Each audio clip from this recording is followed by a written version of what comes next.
say go, scrape a gap, scrape a gap, scrape a gap. There we This go. ILLOWA Good, good, FCA good. season preview is brought to you by New Life Lutheran Church in Sterling, Illinois. Here it comes. Head across. Good. Oh my gosh. Hey, head got across that time. Nice job. The numbers game is pretty tough on the Morrison Mustangs this season. Just 16 players are on the varsity squad. But the way these players and coaches see it, it's the right 16 players. It is disappointing on its face. We were at 16 varsity. I was fully expecting another half dozen or more to kind of show up in August and so forth. But the 15, 16 that are here were the ones that were here during the summer, and they're the ones that were putting in the time in the weight room and so forth. So it's a group that we know wants to be here and it's working hard. So it's we're gonna make do with that. As you pour over the reasons why, I mean, it probably goes far beyond the borders of Morrison, Illinois. It's just kind of a culture thing right now. It seems like. I suppose so, and that's it's definitely questions we get quite often. A lot of people outside of the community, inside the community, within the program, I suppose, are expecting more numbers for a program such as Morrison and so forth. But it's tough to try to come up with what exactly the answer is to pinpoint it. Believe me, we've been looking at it and trying to figure it out from a bunch of different angles. But this has been a few years in a row where it's been pretty lean and such. But you got to make do with who shows up, I suppose. Mm-hmm. Well, what do you love about the guys that are here? What are some things that are going to work, you think? As I mentioned, this is the group that wants to play football.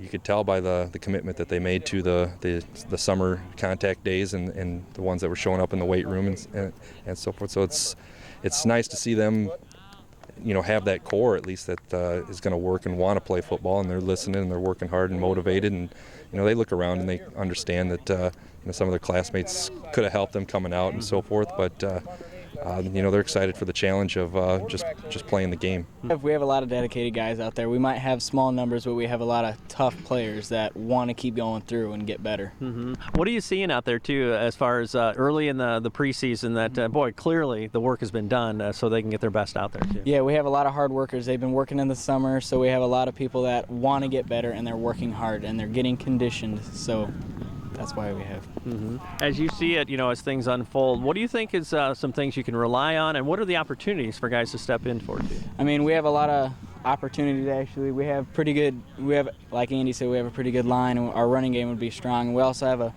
pretty good quarterback, a junior quarterback that's stepping up and having good practice. The Mustangs are just 4 years removed from holding up the big trophy, a state championship. And certainly these guys watched all that unfold. And they know that their coaching staff is pouring into them the same way they poured into the state champions. Those are big shoes to fill, like those past teams. They're pretty good teams. And I don't know, we've been talking about that. We're working on just getting built up to that so we can make it back there one day. How important were those times as you're a little guy, and obviously you had a big brother playing on some great teams too? Is that something that you kind of embrace and say, boy, that's rare stuff, and I'm gonna do what I can do? Yeah, I mean, it was special going to watch those games, the late playoffs. It doesn't happen very much, so it was just exciting, and I don't know, I want to get back there. We're not going to shortchange these guys by necessarily taking it easy and such, or feel sorry for ourselves because of the numbers and so forth. We're going to still work hard. That's what we did when we were winning. That's what we're going to do right now. It's we're going to work hard, try to be disciplined, try to be conditioned, and if we can do that, then we can be proud of our efforts, what we did on the fields. Hey, we've got Fellowship of Christian Athletes right here at Morrison High School. How about you? Do you want to be the one to start FCA at your college, high school, or middle school? To find out how, you can contact me or check out our website at ILLOWAFCA.org. With this FCA season preview, I'm Dan Pearson.